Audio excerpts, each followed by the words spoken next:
Bakit malapad ilong ni Papa? Dahil po, ano tayo? Pilipino. Pilipino po tayo, di ba? Kaya dapat, okay lang, malapad ilong natin po, di ba?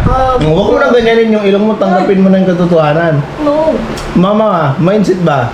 Mindset ba, mindset? Mindset ba, mindset? Mindset ba, mindset? Gusto mo ganyan, tignan mo po sa bracket. Ano ang itsura ng papa mo po? Pinagtawa na naman yung ilong ni Papa mo. Nakakatawa din yung ilong mo. Oo, tignan mo po.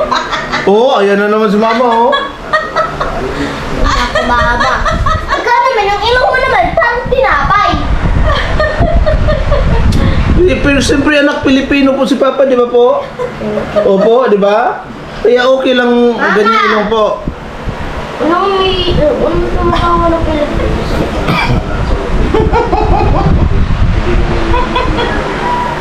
Ayoko na kasi nood po. Hindi na ako mag-work para hindi ko tawag papa ko. Pinagtawa na ni Mama ilong ng Papa niya. May remark to si Mama talaga. Subukan mo tumawa. Subukan mo tumawa. Kung po inayos po yung higaan po natin.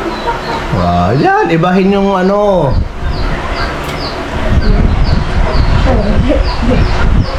Pilipino tayo anak, ano?